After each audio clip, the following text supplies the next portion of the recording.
Friends, இந்த chicken ரோலை பாருங்களா, பார்க்கவே எவ்வளோ சூப்பராக இருக்கு. இங்கே பாருங்க, எந்த அளவுக்கு நல்லா கிறிஸ்பியாக இருக்குது பார்த்தீங்களா. உள்ள மசாலாவோட, சிக்கனோட மசாலாவோட இதோட டேஸ்ட்டும் அந்த அளவுக்கு நல்லா சூப்பராக இருக்கும். இது கூட நம்ம தக்காளி சாஸ் தான் வச்சுருக்கோம். இதை தொட்டு சாப்பிடும்போது இதோட டேஸ்ட் அந்த அளவுக்கு சூப்பராக இருக்கும். நீங்கள் ரெஸ்டாரண்ட்டுக்கு போயிட்டு ஒரு பீஸ் 50 ரூபா சொல்லுவாங்க நீங்கள் வாங்கி சாப்பிட்றதுக்கு. நீங்கள் வீட்டிலே செஞ்சு பாருங்கள். யாருமே இது வீட்டில் சொன்னது செஞ்சதுன்னா யாருமே நம்ப மாட்டாங்க. அந்த அளவுக்கு டேஸ்ட்டு சூப்பராக இருக்கும். இன்றைக்கி நம்ம சூப்பரான சிக்கன் ரோல் எப்படி செய்யலாம்னு பார்க்கலாமா? Hi friends, welcome to Kerala சமையல். இந்த கேரளா சமையலில் சிக்கன் ரோல் தான் செய்ய போகிறோம். வாங்க எப்படி செய்யலாம்னு பார்க்கலாம். இப்போ ஒரு பவுல் வச்சுக்கோங்க. 250 கிராம் கப்பில் 1 கப் நல்லா வெதுன்னு இருக்கிற பால் எடுத்துருக்கேன். கை பொறுக்கிற அளவுக்கு சூடு இருக்கணும். நல்லா கெட்டியான பால் உள்ளே சேர்த்து கொடுத்துக்கோங்க. நீங்கள் பாலுக்கு பதிலாக நீங்கள் தண்ணி சேர்த்து கூட பண்ணலாம். பால் சேர்த்து பண்ணால் இன்னும் கொஞ்சம் டேஸ்ட் நல்லா சூப்பராக இருக்கும். சேர்த்து கொடுத்துக்கோங்க. பாலை சேர்த்து கொடுத்துட்டு அது கூடவே ஒரு 6 டேபிள் ஸ்பூன் சக்கரை எடுத்து வச்சுருக்கேன். இப்போ சேர்த்து கொடுத்துக்கோங்க. சேர்த்து கொடுத்துட்டு 1 டேபிள் ஸ்பூன் இன்ஸ்டன்ட் ஈஸ்ட் எடுத்துருக்கேன். இப்போ சேர்த்து கொடுத்துக்கோங்க. சேர்த்து கொடுத்துட்டு ஈஸ்ட்டும் சர்க்கரையும் நல்லா கலந்து வர மாதிரி கலந்து கொடுத்துக்கோங்க. இந்த அளவுக்கு நல்லா கலந்து கொடுத்துட்டு மூடி போட்டு ஒரு 10 நிமிஷத்துக்கு மாற்றி வச்சுக்கோங்க. ஈஸ்ட்டு நல்லா பொங்கி வரும். மாற்றி வச்சுக்கோங்க. இப்போ பாருங்கள், ஒரு 10 நிமிஷத்துலேயே ஈஸ்ட் எந்த அளவுக்கு நல்லா பொங்கி வந்திருக்கு பார்த்தீங்களா. இந்த அளவுக்கு பொங்கி வந்தாலே போதும். 250 கிராம் கப்பில் 4 கப் மைதா மாவு எடுத்துருக்கேன். உள்ள சேர்த்து கொடுத்துக்கோங்க. மைதா மாவு சேர்த்து கொடுத்துட்டு 2 டேபிள் ஸ்பூன் உப்பு சேர்த்துக்கோங்க. 2 டேபிள் ஸ்பூன் சன்ஃப்ளவர் ஆயில் சேர்த்து கொடுத்துக்கோங்க. சேர்த்து கொடுத்துட்டு மாவு இந்த மாதிரி கை வச்சு நல்லா பிசைஞ்சு கொடுத்துக்கோங்க. நம்ம மாவு பிசைஞ்சு எடுக்கும்போது ரொம்ப லூஸாகவும் இருக்கக்கூடாது, ரொம்ப டைட்டாகவும் இருக்கக்கூடாது.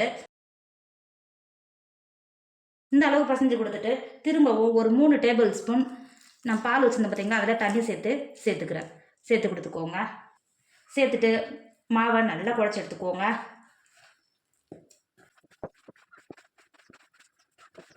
இப்போ பாருங்கள், நம்ம மாவு குழச்சி எடுத்தது இந்த அளவுக்கு இருக்கணும் பார்த்தீங்களா. எந்த அளவுக்கு நல்லா சாஃப்டாக இருக்குது பாருங்கள்.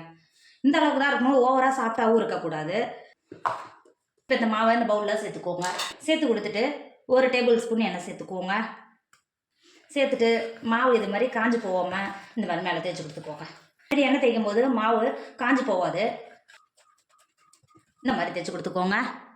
இப்போ எண்ணெய் இந்த அளவுக்கு தேய்ச்சி கொடுத்துட்டு மூடி மாவு 1 மணி நேரத்தில் பிடிச்சி வந்துடும். நீங்கள் இருக்கிற இடம் ரொம்ப சூடாக இருந்தால் 1 மணி நேரத்தில் பிடிச்சி வந்துடும். அப்படி இல்லை ஊட்டி மாதிரி கொஞ்சம் சில்லுன்னு அது மாதிரி இருக்கிற மாதிரியா இருந்தால் 1 மணி நேரம் இல்லை 1.5 மணி நேரம் ஆகும். இப்போ மாவை மாற்றி வச்சுக்கோங்க. இப்போ ஒரு குக்கர் எடுத்துக்கோங்க. 400 கிராம் சிக்கன் எடுத்துருக்கேன். இப்போ குக்கரில் சேர்த்து கொடுத்துக்கோங்க. சிக்கனை சேர்த்து கொடுத்துட்டு 1/2 டேபிள் ஸ்பூன் மஞ்சள் சேர்த்துக்கோங்க. 1 டேபிள் ஸ்பூன் உப்பு சேர்த்துக்கோங்க. 1 டேபிள் ஸ்பூன் மிளகுத்தூள் சேர்த்துக்கோங்க.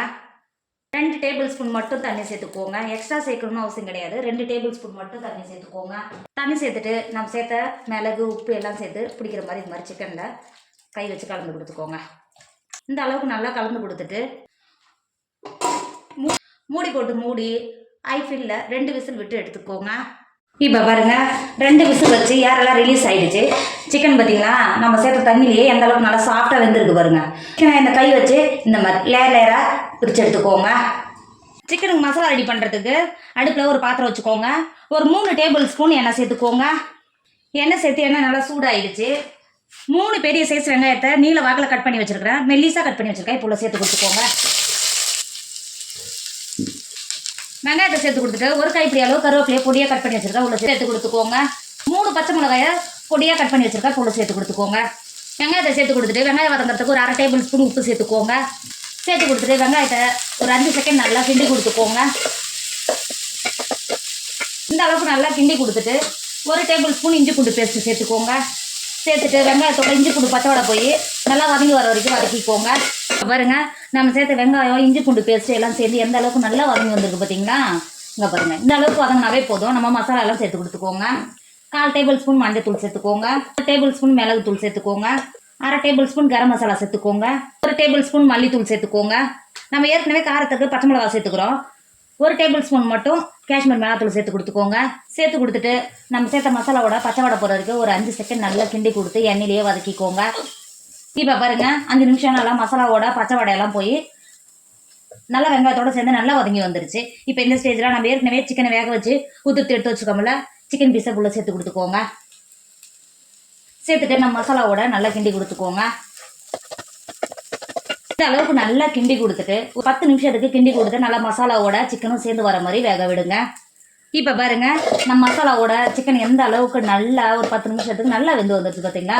இந்த அளவுக்கு நல்லா உதிரியாக இருக்கணும். அப்போ தான் சிக்கன் ரோலோட கழிக்கும் போது இதோட டேஸ்ட் அந்த அளவுக்கு சூப்பராக இருக்கும். இது கூடவே ஒரு கைப்பிடி அளவு மல்லி இலையை சேர்த்துக்கிட்டேன். ஷூட் பண்ண மறந்துட்டேன். நீங்கள் மல்லி இலை சேர்த்து கொடுத்துட்டு நமக்கு மசாலா ரெடி ஆகிடுச்சு. இறக்கி மாற்றி வச்சுக்கோங்க. ஒரு 10 நிமிஷத்துலேயே நல்லா ஆறிடும். மாற்றி வச்சுக்கோங்க. இப்போ ஒரு பவுல் வச்சுக்கோங்க. நான் 3 முட்டை எடுத்திருக்கேன். உடச்சி இந்த பவுலில் சேர்த்துக்கோங்க. முட்டையை சேர்த்து கொடுத்துட்டு 3 டேபிள் ஸ்பூன் பால் எடுத்திருக்கேன். இப்போ இந்த முட்டையோட சேர்த்து கொடுத்துக்கோங்க. நீங்கள் பால் சேர்க்கறதுக்கு பதிலாக இன்னும் 2 முட்டை எக்ஸ்ட்ரா சேர்த்தாலும் டேஸ்ட் நல்லாயிருக்கும். சேர்த்து கொடுத்துட்டு 1/2 டேபிள் ஸ்பூன் உப்பு சேர்த்துக்கோங்க. 1/2 டேபிள் ஸ்பூன் மிளகுத்தூள் சேர்த்துக்கோங்க. சேர்த்து கொடுத்துட்டு இந்த மாதிரி விஸ்கோ இல்லை ஃபோர்க்கோ வச்சுட்டு இந்த மாதிரி பால் முட்டையும் சேர்ந்து வர மாதிரி இந்த மாதிரி அடிச்சு எடுத்துக்கோங்க. நல்லா அடிச்சு எடுத்துக்கோங்க. இப்போ பாருங்கள் இந்த அளவுக்கு நம்ம சேர்த்த முட்டையும் பாலும் எந்த அளவுக்கு நல்லா அடிச்சு எடுத்துக்கோங்க பார்த்தீங்களா. இப்போ மாற்றி வச்சுக்கோங்க. இப்போ ஒரு மிக்சர் எடுத்துக்கோங்க. நம்ம பிரெட் பொடி தான் பொடிச்சு எடுக்க போகிறோம். நான் 8 பிரெட் எடுத்திருக்கேன். இப்போ இந்த மிக்சி ஜாரில் இந்த மாதிரி பிச்சு சேர்த்துக்கோங்க. பிரெட்டை சேர்த்து கொடுத்துட்டு மூடி போட்டு மூடி ஒரு 5 செகண்டு மிக்சியில் அரைச்சி எடுத்துக்கோங்க. இப்போ ஒரு பிளேட் வச்சுக்கோங்க. நம்ம அரைச்சிட்டு வந்துருக்கோம்ல பிரெட்டு பொடியை பிளேட்டில் சேர்த்துக்கோங்க. பிரெட்டு மிக்சியில் பொடிச்சு எடுத்து இந்த அளவுக்கு தான் இருக்கணும். இப்போ பிரெட்டு பொடியை மாற்றி வச்சுக்கோங்க. இப்போ பாருங்கள் நான் மாவு குழச்சி வச்சு 2 மணி நேரம் ஆயிடுச்சு. எந்த அளவுக்கு நல்லா பொங்கி வந்திருக்கு பார்த்தீங்களா. இங்கே பாருங்கள். இப்போ மாவை வெளில எடுத்துக்கோங்க. மாவை எடுத்துகிட்டு இது மாதிரி கிச்சன் டாப்பில் சேர்த்து கொடுத்துக்கோங்க. சேர்த்து கொடுத்துட்டு இந்த மாதிரி இந்த இருக்குது பார்த்தீங்களா. இந்த அளவுக்கு மாவை உருட்டி எடுத்துக்கோங்க. பரோட்டாலாம் உருட்டி எடுப்போம் பார்த்தீங்களா. இந்த மாதிரி இந்த அளவுக்கு உருட்டி எடுத்துக்கோங்க. இருக்கிற மாவெல்லாம் இதே சைஸுக்கு உருட்டி எடுத்துக்கோங்க. இப்போ பாருங்க இருக்கிற மாவெல்லாம் பவுல்ஸை பிடிச்சி எடுத்துட்டோம். இதுல இருந்து ஒரு பவுல்ஸை இது மாதிரி எடுத்துக்கோங்க. லேசாக இந்த மாதிரி கிச்சன் டாப்பில் லைட்டாக மைதா மாவு தூவிக்கோங்க. தூவிட்டு நம்ம எடுத்து வச்சுக்கிற பவுல்ஸை இது மாதிரி சேர்த்துக்கோங்க. சேர்த்துட்டு இந்த மாதிரி சப்பாத்தி கட்டி வச்சு நீங்கள் உருட்டும் போது இந்த மாதிரி நீட்டாக இருக்கணும். நீட் ஷேப்பில் உருட்டி எடுத்துக்கணும். இது இருக்குது பார்த்தீங்களா. இந்த மாதிரி அப்போ தான் நம்ம மசாலா வச்சு உருட்டும் போது கரெக்டாக இருக்கும். ரொம்ப மெல்லிசாவும் இருக்கக்கூடாது, ரொம்ப கெட்டியாகவும் இருக்கக்கூடாது. அந்த மாதிரி உருட்டி எடுத்துக்கோங்க. இப்போ பாருங்கள் நம்ம உருட்டி எடுத்தது இந்த அளவுக்கு இருக்கணும்.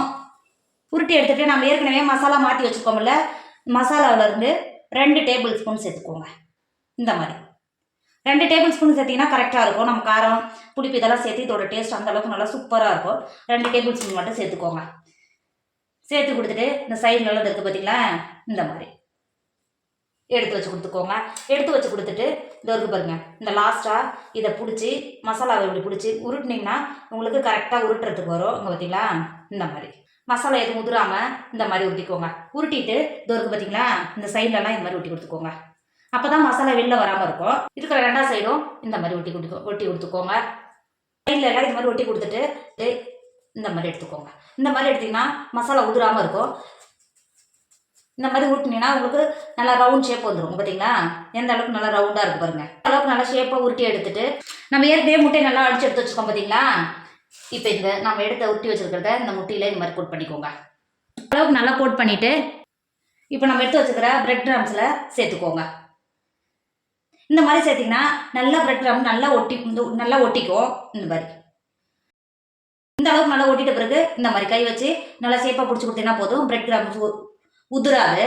இருக்கிறத எல்லாத்தையும் இதே மாதிரி உருட்டி எடுத்துக்கோங்க. இப்போ பாருங்கள் ஒவ்வொரு பல்ஸும் நல்லா பிடிச்சி பிரெட் கிராம்ஸில் கோட் பண்ணி எடுத்து வச்சுருக்கோம். இது நமக்கு பொரிக்கிறதுக்கு ரெடி ஆகிடுச்சு.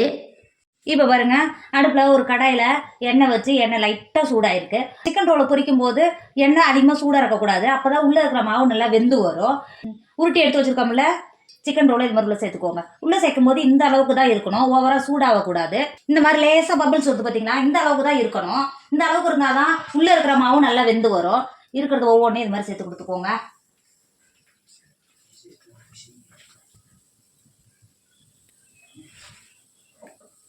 நீங்கள் எப்பயுமே பொரிக்கும் போது ஃப்ளாட்டான பாத்திரம் எடுத்தீங்கன்னா ஒரு 5-6 அது மாதிரி வச்சு வேக விட முடியும். இப்போ சேர்த்து கொடுத்துட்டு ஒரு 10 நிமிஷத்துக்கு ஒரு சைடு வேக விடுங்க. இப்போ பாருங்க ஒரு 10 நிமிஷத்துலேயே எந்த அளவுக்கு நல்லா வெந்து வந்திருக்கு பார்த்தீங்களா. இப்போ இருக்கிற ஒவ்வொரு உருண்டையும் திருப்பி சேர்த்துட்டு ஒரு சைடுக்கு ஒரு 10 நிமிஷத்துக்கு வேக விடுங்க. மெதுவாக திருப்பி சேர்த்துக்கோங்க. இந்த அளவுக்கு நல்லா திருப்பி சேர்த்துட்டு கலர் மாதிரி நல்லா கோல்டன் கலரில் வரும். அந்த அளவுக்கு வேக வச்சு எடுத்துக்கோங்க. பக்கத்துல இருந்து திருப்பி திருப்பி சேர்த்து வேக விடுங்க. இப்போ பாருங்க எந்த அளவுக்கு நல்லா கலர் மாதிரி நல்லா வெந்து வந்திருக்கு பார்த்தீங்களா. இப்போ நல்லா வெந்து வந்திருக்கு. எந்த அளவுக்கு நல்லா கலர் மாதிரி இருக்கு பாருங்க. இப்போ ஒவ்வொன்றா வெளில எடுத்துக்கோங்க. நான் இது மாதிரி எண்ணெய் வடிகட்டுறதுக்கு நம்ம வடையெல்லாம் போட்டு எடுப்போம் பார்த்தீங்களா, அந்த மாதிரி ஜல்லடை தான் எடுத்துருக்கேன். இந்த மாதிரி நம்ம எடுத்து சேர்க்கும் போது எண்ணெய் எதுவும் குடிக்காம சட்டுன்னு எண்ணெய் நல்லா இறங்கி வந்துடும். இந்த இருக்கு பாருங்க, இந்த மாதிரி சேர்த்து கொடுத்துக்கோங்க. சேர்த்துட்டு எண்ணெயை நல்லா வடிகட்டி எடுத்துக்கோங்க. இப்போ பாருங்க, துளி கூட எண்ணெய் இல்லாமல் நல்லா வடிஞ்சு வந்துருச்சு. இப்போ பிளேட்டுக்கு மாற்றிக்கோங்க. நம்மளோட சிக்கன் ரோல் சூப்பராக ரெடி ஆகிடுச்சு. அந்த அளவுக்கு நல்லா கிறிஸ்பியாக இருக்கும். இங்கே பாருங்க, எந்த அளவுக்கு நல்லா கிறிஸ்பியாக இருக்குது பார்த்தீங்களா. டேஸ்ட்டும் அந்த அளவுக்கு நல்லா சூப்பராக இருக்கும். நீங்கள் கடையில் வாங்கினா ஒரு பீஸ் 50 ரூபா சொல்லுவாங்க. நீங்கள் வீட்டிலேயே செஞ்சு பாருங்கள். வீட்டில் வர குழந்தைங்கலேருந்து எல்லாருமே விரும்பி சாப்பிடுவாங்க. டேஸ்ட்டும் அந்த அளவுக்கு நல்லா சூப்பராக இருக்கும்.